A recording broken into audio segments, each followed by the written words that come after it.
Hello everyone, आज के इस लेक्चर में हम बात करेंगे इंटेलिजेंस को लेकर। इससे पहले हम लोगों ने ग्रोथ एंड डेवलपमेंट साथ ही साथ प्रिंसिपल ऑफ डेवलपमेंट को कवर किया था और साथ ही साथ उसके ऊपर इम्पोर्टेंट क्वेश्चंस भी हमने प्रैक्टिस किए थे। तो आज हम कंप्लीट थ्योरी पढ़ेंगे इंटेलिजेंस, बुद्धि क्या है, और साथ ही साथ इसके ऊपर क्वेश्चंस भी प्रैक्टिस करेंगे।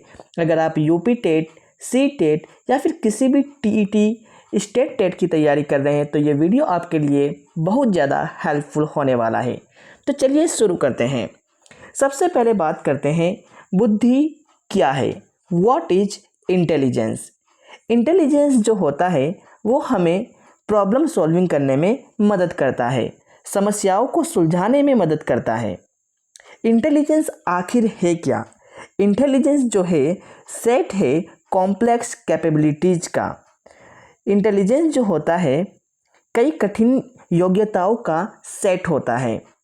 साथ ही साथ इंटेलिजेंस हमें मदद करता है लॉजिक और थिंकिंग करने में। यानी हम जितने भी तर्क करते हैं या फिर सोच लेते हैं सभी के सभी इंटेलिजेंस की मदद से ही होते हैं। व्यक्ति इसके माध्यम से तर्क करता है, थिंकिंग करता है और इमेजिनेशन करता है। इंटेलिजेंस मदद करता है एडेप्टेशन में, पर्यावरण के साथ अनुकूलन स्थापित करने में, एडेप्टेशन करने में भी इंटेलिजेंस मदद करता है। तो क्या होता है इंटेलिजेंस। इंटेलिजेंस हेल्प करता है प्रॉब्लम सॉल्विंग में। इंटेलिजेंस जो होता है कॉम्प्लेक्स कैपेबिलिटीज, कठिन योग्यताओं का एक सेट होता है, तर्क और सोच करने में मदद करता है और एडेप्टेशन में भी हमारी मदद करता है। आगे बढ़ते हैं। इंटेलिजेंस के प्रकार, टाइप्स ऑफ इंटेलिजेंस। सबसे पहले हम पढ़ते हैं थॉर्नडाइक के प्रकार। थॉर्नडाइक जो कि एक क्या थे आपके आप साइकोलॉजिस्ट थे, उन्होंने इंटेलिजेंस को 3 भागों में बांटा। उन्होंने इंटेलिजेंस को कितने भागों में बांटा? 3 भागों में बांटा। सबसे पहला उन्होंने बांटा मूर्त बुद्धि, जिसे इंग्लिश में कहते हैं कॉन्क्रीट इंटेलिजेंस। यानी उनके अकॉर्डिंग बुद्धि 3 तरह की होती है, कॉन्क्रीट इंटेलिजेंस, मूर्त बुद्धि, अमूर्त बुद्धि जिसे इंग्लिश में कहते हैं एब्स्ट्रैक्ट इंटेलिजेंस, और थर्ड वन है सामाजिक बुद्धि, सोशल इंटेलिजेंस। मूर्त बुद्धि से मुराद हमारा क्या है कि प्रत्यक्ष चीज़ें जो सामने दिखती है उन्हें देखकर जो कार्य करना होता है वो आपके मूर्त बुद्धि वाले, कॉन्क्रीट इंटेलिजेंस वाले लोग होते हैं। जैसे मैकेनिक, आपके कारीगर, आर्टिशियन, ये सभी के सभी आपके उनमें मूर्त बुद्धि पाई जाती है। दूसरा होता है आपका अमूर्त बुद्धि, जो बुद्धि दिखाई नहीं देती, भावनाओं और विचारों से संबंधित होती है। अब ये अमूर्त बुद्धि कौन से इंसानों में पाई जाती है? जैसे डॉक्टर होता है। क्या डॉक्टर क्या किसी चीज़ को छू के बताता है? नहीं, बीमारी को वो महसूस कर लेता है आपके सिम्टम्स के थ्रू। तो डॉक्टर हो गया, कवि हो गया, चित्रकार हो गया, इनके अंदर पाई जाती है अमूर्त बुद्धि, एब्स्ट्रैक्ट इंटेलिजेंस। तीसरा था उनका सामाजिक बुद्धि, सोशल इंटेलिजेंस, जो समाज सेवी होते हैं और समाज के लिए कार्य करते हैं। ऐसे लोगों में पाई जाती है सामाजिक बुद्धि, सोशल इंटेलिजेंस। जैसे नेता लोग होते हैं, जो नेता होते हैं, जो लीडर होते हैं, उनमें सामाजिक बुद्धि पाई जाती है। अध्यापक और समाज सेवी, इनमें भी आपकी सामाजिक बुद्धि पाई जाती है। तो थॉर्नडाइक के अकॉर्डिंग बुद्धि कितने प्रकार के होते हैं? 3 प्रकार के होते हैं। कौन कौन से? मूर्त बुद्धि, कॉन्क्रीट इंटेलिजेंस, अमूर्त बुद्धि, एब्स्ट्रैक्ट इंटेलिजेंस, और सामाजिक बुद्धि, सोशल इंटेलिजेंस। आगे बढ़ते हैं। बुद्धि लब्धि, जिसे इंग्लिश में कहते हैं इंटेलिजेंट क्वोशेंट। इंटेलिजेंट क्वोशेंट का सूत्र या फिर फॉर्मूला किसने दिया था? तो इसका सूत्र या फिर फॉर्मूला दिया था 1916 में टर्मन ने। 1916 में किसने पेश किया था? टर्मन ने पेश किया था। आप किसी भी इंसान का आईक्यू निकाल सकते हैं। आईक्यू से हम पता करते हैं ना कि किसी का आईक्यू ज़्यादा तेज होता है तो वो बच्चा बहुत इंटेलिजेंट होता है, जिसका आईक्यू कम होता है वो बच्चा डल होता है, इडियट होता है। तो आईक्यू हम कैसे पता कर सकते हैं? तो आईक्यू निकालने का टर्मन साहब ने फॉर्मूला दिया था कि आईक्यू निकालने के लिए आपको पता होना होगा mental as. Mental as divide by chronological age, यानी जो आपकी वास्तविक उम्र है, इनटू 100। इस तरह से आप निकाल सकते हैं किसी भी इंसान का IQ। मान के चलो अभी मेरी उम्र है 20 साल, समझ लो मैं अभी 20 साल का हूँ, तो ये मेरा होगा क्रोनोलॉजिकल एज।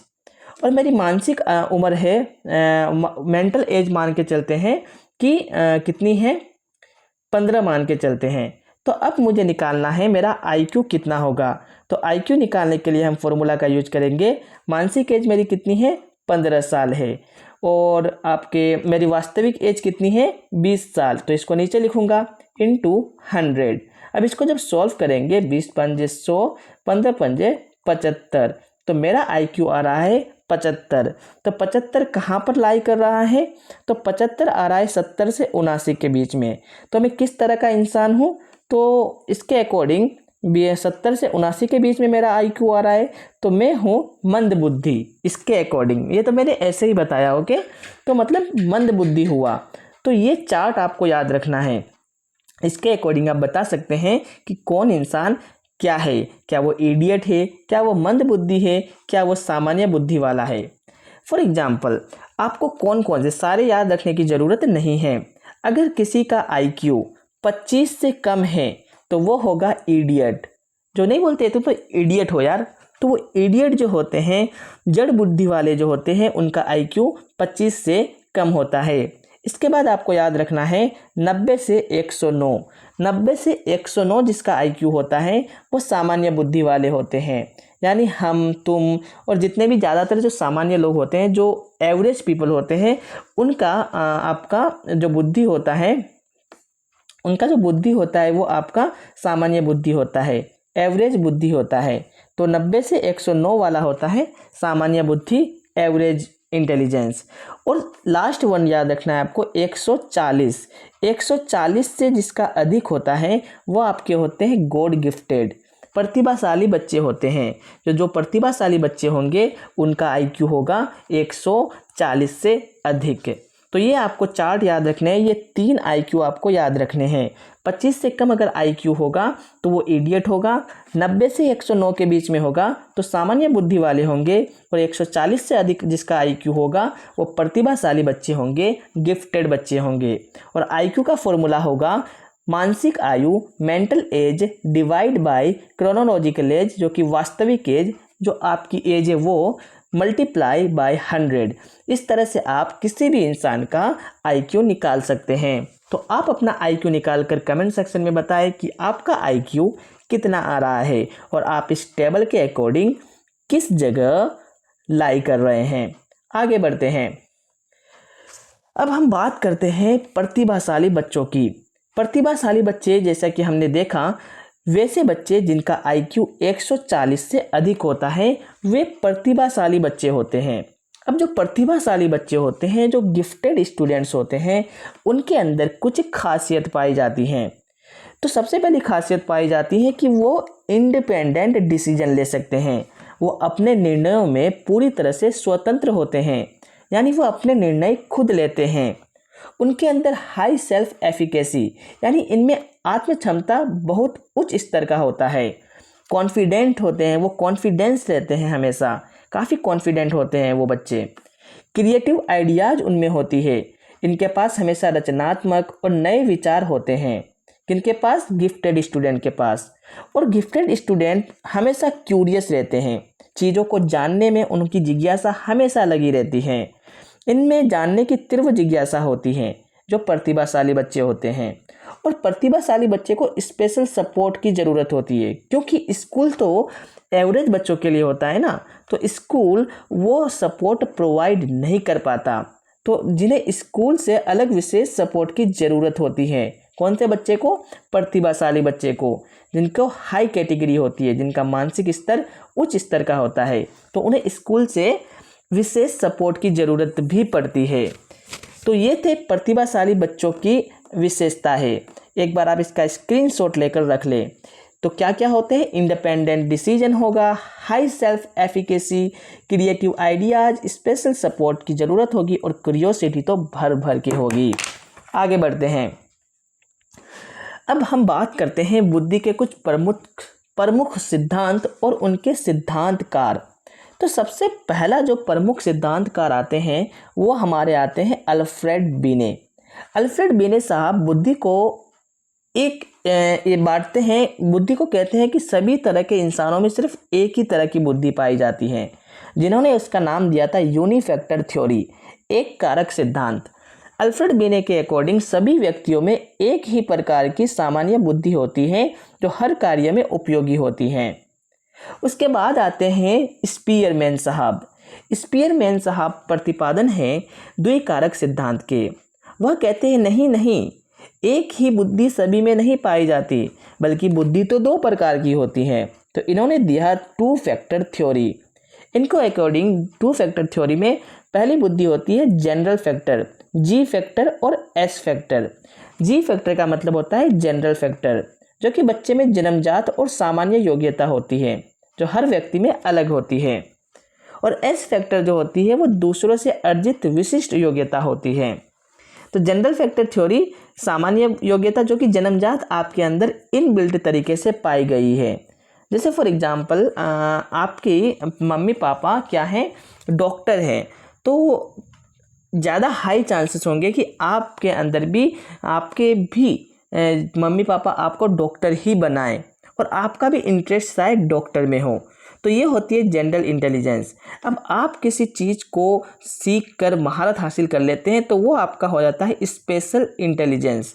वो आपकी महारत, आपने उसको सीखा, दूसरों से अर्जित किया, तो वो हो जाता है आपका स्पेशल या फिर स्पेशल फैक्टर, जो कि दूसरों से अर्जित किया आपने। तो ये आपका द्वि फैक्टर थ्योरी प्रतिपादन किया था स्पीयरमैन ने। तीसरा है आपका group factor theory. Group factor theory का प्रतिपादन किया था थ्रस्टर ने। इनके अकॉर्डिंग बुद्धि कई प्रकार की मानसिक योग्यताओं का एक समूह है। बुद्धि ना एक तरह की होती है ना दो तरह की, ये तो कई प्रकार की मानसिक योग्यताओं का एक समूह होता है। ये कहा था थ्रस्टन साहब ने, जिन्होंने ग्रुप फैक्टर थ्योरी का प्रतिपादन किया था।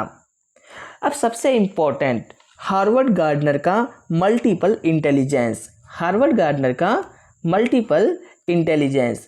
अगर आप किसी भी टीचिंग एग्जाम की तैयारी कर रहे हैं तो हार्वर्ड गार्डनर से क्वेश्चन ना पूछे, ये हो ही नहीं सकता। तो इन्होंने दिया था मल्टीपल इंटेलिजेंस थ्योरी। तो सबसे पहले तो क्वेश्चन यही पूछा जाएगा कि मल्टीपल इंटेलिजेंस थ्योरी किसने प्रतिपादन किया था, किसने पेश किया था। तो मल्टीपल इंटेलिजेंस थ्योरी दिया था हार्वर्ड गार्डनर ने। इनके अनुसार जो सिद्धांत का मुख्य विचार है कि बुद्धि की अलग अलग दशाएं हैं। तो सबसे पहली बुद्धि जो है वो है वर्बल लिंग्विस्टिक, शाब्दिक भाषाई बुद्धि।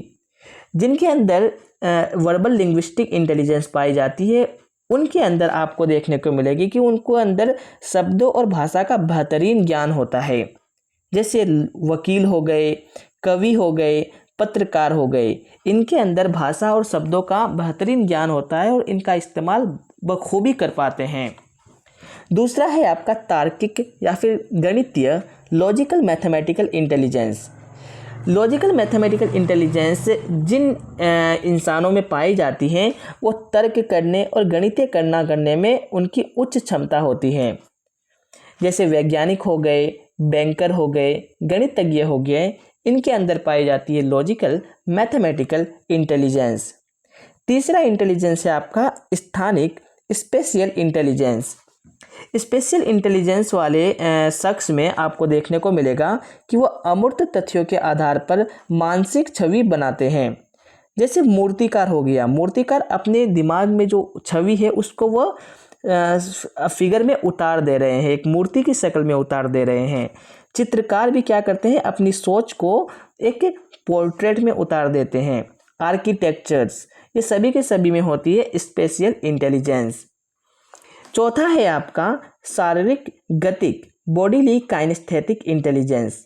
बॉडीली काइनेस्थेटिक इंटेलिजेंस जिसमें इस तरह की जिसकी में बुद्धि होती है, इंटेलिजेंस पाई जाती हैं, वो शरीर को गति देने वाली बुद्धि कहलाती है। जैसे आपके अभिनेता हो गए, एथलीट्स हो गए, डांसर हो गए, इनके अंदर पाई जाती है बॉडीली काइनेस्थेटिक इंटेलिजेंस। आगे बढ़ते हैं। पांचवा है आपका म्यूजिकल इंटेलिजेंस। म्यूजिकल इंटेलिजेंस वाले शख्स में आपको देखने को मिलेगा कि उनके अंदर संगीत, लय और सुर की अच्छी समझ होती हैं।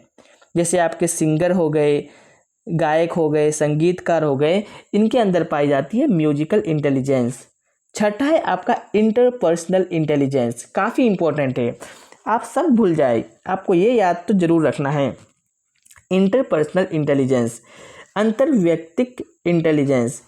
इस तरह के इंटेलिजेंस वाले जो लोग होते हैं वो दूसरों के साथ और उनके व्यवहार को समझ सकते हैं। यानी दूसरों के साथ इंटरेक्ट करना, उनके व्यवहार को समझना, उनकी भावनाओं को समझना, यानी दूसरों की भावनाओं को समझना।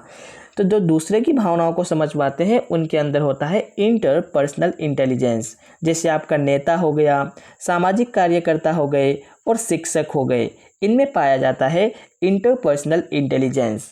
सातवां है आपका इंट्रापर्सनल। यह है इंट्रा, यह है इंटर, यह है इंट्रा। इंट्रापर्सनल इंटेलिजेंस जो होता है वैसे लोगों में पाया जाता है जो स्वयं के साथ संवाद करते हैं, यानी अपने विचारों के साथ और अपनी भावनाओं को समझते हैं, दूसरों की भावनाओं को नहीं, अपनी भावनाओं को। वैसे लोगों में पाई जाती है आपके कौन सी इंटेलिजेंस? इंट्रापर्सनल। जैसे आपका स्पिरिचुअल गुरु हो गए, इनके अंदर पाई जाती है इंट्रापर्सनल इंटेलिजेंस। वो अपने आप को समझते हैं, अपनी भावनाओं को समझते हैं, तो इसे कहते हैं स्पिरिचुअल गुरुज में पाई जाती है इंट्रापर्सनल इंटेलिजेंस। आठवां है आपका प्रकृतिवादी, जो कि आपके नेचुरलिस्टिक होते हैं, जो प्रकृति के बहुत करीब होते हैं, उनके अंदर पाई जाती है प्रकृतिवादी नेचुरलिस्टिक इंटेलिजेंस। जैसे किसान हो गए, इसी तरह पर्यावरणविद हो गए, इनके अंदर पाई जाती है नेचुरलिस्टिक इंटेलिजेंस। सबसे लास्टवा है उनका अस्तित्ववादी इंटेलिजेंस, एग्जिस्टेंशियल इंटेलिजेंस। इसमें क्या होता है, मानव के अस्तित्व और जीवन के अर्थ के बारे में जो सोचते हैं। जैसे महात्मा बुद्ध थे, वो क्या करते थे, मानव के अस्तित्व और उनके जीवन के अर्थ के बारे में सोचते थे। एग्जिस्टेंशियल इंटेलिजेंस उनके अंदर भरी हुई थी। तो इसमें हो जाएंगे साधु संत हो जाएंगे, दार्शनिक हो जाएंगे, फिलोसोफर जैसे ओशो हो गए, ये सभी के सभी क्या है आपके, इनके अंदर पाई जाती है एग्जिस्टेंशियल इंटेलिजेंस। आगे बढ़ते हैं। तो हार्वर्ड गार्डनर ने 9 तरह के इंटेलिजेंस बताए, लेकिन इनके इंटेलिजेंस को क्रिटिसाइज किया जाता है और इन्हें वैलिड नहीं माना जा सकता। क्यों इसे वैलिड नहीं माना जा सकता? क्योंकि इसमें अलग अलग इंटेलिजेंस को मापा नहीं जा सकता। क्या हम अलग अलग इंटेलिजेंस को माप सकते हैं? नहीं। किसी के अंदर शायद ये सारी इंटेलिजेंस हो, 2-3 इंटेलिजेंस तो हो, सबके अंदर एक जैसी, मतलब ऐसा नहीं कि एक किसी आदमी के अंदर अगर एग्जिस्टेंशियल इंटेलिजेंस है तो उसके अंदर और दूसरी इंटेलिजेंस नहीं पाई जा सकती, म्यूजिकल इंटेलिजेंस नहीं पाई जा सकती, ऐसा नहीं है। उसके अंदर क्या पता म्यूजिकल इंटेलिजेंस भी पाई जाती हो, तो इसलिए इसको वैलिड नहीं करार दिया जाता है। अब आता है जेपी गिलफोर्ड। जेपी गिलफोर्ड ने ट्राई डायमेंशनल या फिर त्रिआयामी सिद्धांत, ट्राई डायमेंशनल थ्योरी दिया था। जेपी गिलफोर्ड जो कि एक आपके क्या थे, इसे बोल सकते हैं साइकोलॉजिस्ट थे। उन्होंने बुद्धि संरचना सिद्धांत दिया था। उनके अकॉर्डिंग मानसिक योग्यता मुख्य रूप से 3 आयामों से निर्मित है। कितने आयामों से निर्मित है? 3 आयामों से। सबसे पहला है विषय वस्तु, कंटेंट, समस्या की प्रकृति या जानकारी का प्रकार। उसके बाद है संक्रियाएं, ऑपरेशंस, जानकारी को प्रोसेस करने की मानसिक प्रक्रिया। तीसरा है उत्पाद, प्रोडक्ट, मानसिक प्रक्रियाओं के बाद प्राप्त परिणाम।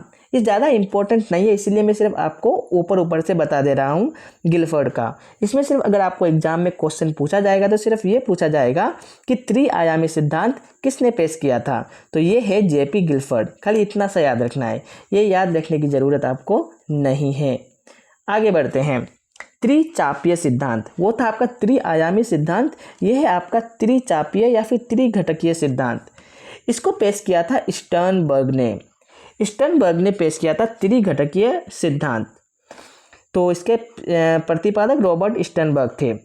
इनके अकॉर्डिंग इन्होंने बुद्धि को 3 भागों में बांटा।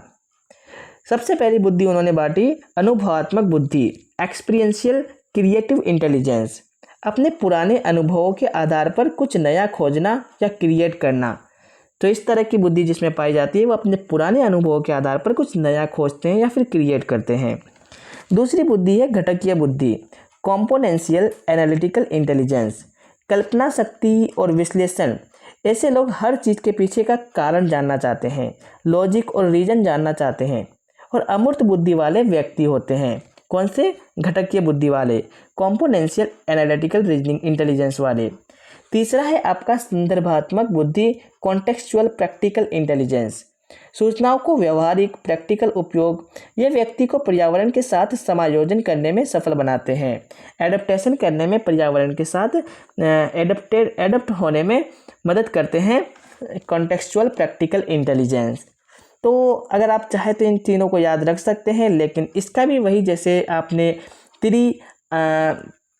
आयामी सिद्धांत को याद रखा, जिस तरह से आपने स्टर्नबर्ग, जिस तरह आपने त्रिआयामी सिद्धांत को याद रखा, उसी तरह आप त्रिचापीय सिद्धांत का भी सिर्फ नाम याद रख सकते हैं और किसने प्रतिपादन किया था वो याद रख सकते हैं। अगर आप चाहे तो इसको भी याद रख सकते हैं, स्क्रीनशॉट लेकर आप बाद में पढ़ सकते हैं। आगे बढ़ते हैं, तो अब हम कुछ क्वेश्चंस प्रैक्टिस कर लेते हैं। यदि एक बच्चे की मानसिक आयु 12 वर्ष है, मेंटल एज 12 वर्ष है, ओके, और वास्तविक आयु 10 वर्ष है, तो क्रोनोलॉजिकल एज आपकी 10 वर्ष है, तो हमें इसका आईक्यू पता करना है। तो आईक्यू बराबर होता है mental as divide by chronological age into 100। तो मेंटल एज कितना है? 12 डिवाइड बाई क्रोनोलॉजिकल एज 10 है इंटू 100। जब इसको ये करेंगे सॉल्व तो 120 आएगा। तो बिल्कुल सही जवाब हमारा हो जाएगा 120। सवाल नंबर 2, 1916 में आईक्यू का संशोधित सूत्र किसने प्रस्तुत किया था? तो आईक्यू का संशोधित सूत्र प्रस्तुत किया था टर्मन साहब ने 1916 में। तो बिल्कुल सही जवाब है ऑप्शन नंबर सी। सवाल नंबर 3 है हमारा, प्रतिभाशाली बच्चे, गिफ्टेड स्टूडेंट की प्रमुख विशेषता क्या होती है? क्या वो कम जिज्ञासु होते हैं? गलत। अपने निर्णयों में स्वतंत्र होते हैं, बिल्कुल सही जवाब। वो अपने निर्णय खुद ले सकते हैं, उनमें रटने की क्षमता नहीं होती, कम आत्म क्षमता नहीं, बल्कि उनमें तो हाई सेल्फ एफिकेसी होती है। सवाल नंबर 4 है हमारा, थॉर्नडाइक के अनुसार एक डॉक्टर या चित्रकार में किस प्रकार की बुद्धि की प्रधानता होती है? तो एक डॉक्टर या चित्रकार में स्पेशियल इंटेलिजेंस और साथ ही साथ अमूर्त बुद्धि भी बोल सकते हैं ना। तो थॉर्नडाइक के अकॉर्डिंग हमारा हो जाएगा क्या? आपका एब्स्ट्रैक्ट थिंकिंग पाई जाती है। अगर गार्डनर के अकॉर्डिंग पूछा जाए तो उसके अंदर पाई जाएगी स्पेशियल इंटेलिजेंस। तो थॉर्नडाइक के अकॉर्डिंग आपकी अमूर्त बुद्धि, क्योंकि थॉर्नडाइक ने बुद्धि को 3 भागों में बांटा था, मूर्त बुद्धि, अमूर्त बुद्धि और सामाजिक बुद्धि, राइट। तो डॉक्टर और चित्रकार में पाई जाती है एब्स्ट्रैक्ट इंटेलिजेंस। सवाल नंबर 5, हार्वर्ड गार्डनर के अनुसार जो व्यक्ति दूसरों की भावनाओं और इरादों को अच्छी तरह से समझते हैं, जैसे राजनेता, उनमें कौन सी बुद्धि होती है? जो दूसरे की भावनाओं को समझते हैं तो उनमें इंटरपर्सनल यानी अंतर्व्यक्तिक इंटरपर्सनल इंटेलिजेंस पाई जाती हैं। जो अपनी भावनाओं को समझते हैं उनमें इंट्रापर्सनल। ओके। सवाल नंबर 6 है, शारीरिक गतिक बुद्धि बॉडीली काइनेस्थेटिक इंटेलिजेंस वाले व्यक्तियों के लिए सबसे उपयुक्त पेशा कौन सा है? तो बॉडीली काइनेस्थेटिक इंटेलिजेंस डांसर, आपके एथलीट्स, उनमें होगा। तो बिल्कुल सही जवाब है ऑप्शन नंबर सी, एथलीट और डांसर में आपका पाया जाता है बॉडीली काइनेस्थेटिक इंटेलिजेंस। सवाल नंबर 7, कंटेंट, ऑपरेशन और प्रोडक्ट ये किस सिद्धांत से संबंधित है? तो कंटेंट, ऑपरेशंस और उत्पाद, तो हमने देखा थ्रस्टन का सिद्धांत है ना। तो गिलफर्ड का त्रिआयामी सिद्धांत था क्या उसमें? हाँ, थ्रस्टन ने तो आपका ग्रुप फैक्टर थ्योरी दिया था, तो गिलफर्ड का त्रिआयामी सिद्धांत था। तो बिल्कुल सही जवाब है आपका ऑप्शन नंबर सी। तो ऑप्शन नंबर सी इसका सही जवाब होगा, गिलफर्ड का त्रिआयामी सिद्धांत। सवाल नंबर 8 है, स्टर्नबर्ग के त्रिचापीय सिद्धांत में वह बुद्धि जो व्यक्ति के पर्यावरण के साथ व्यवहारिक समायोजन में मदद करती है क्या कहलाती है? तो उसे कहते हैं कॉन्टेक्सचुअल प्रैक्टिकल इंटेलिजेंस।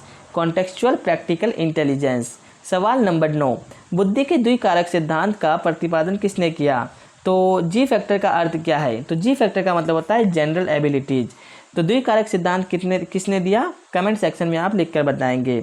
सवाल नंबर 10, जीवन के अर्थ और मानव अस्तित्व, हम दुनिया में क्यों आए हैं पर विचार करने वाले व्यक्तियों में गार्डनर के अनुसार कौन सी बुद्धि पाई जाती है? तो उनमें पाई जाती है एग्जिस्टेंशियल इंटेलिजेंस, अस्तित्ववादी इंटेलिजेंस।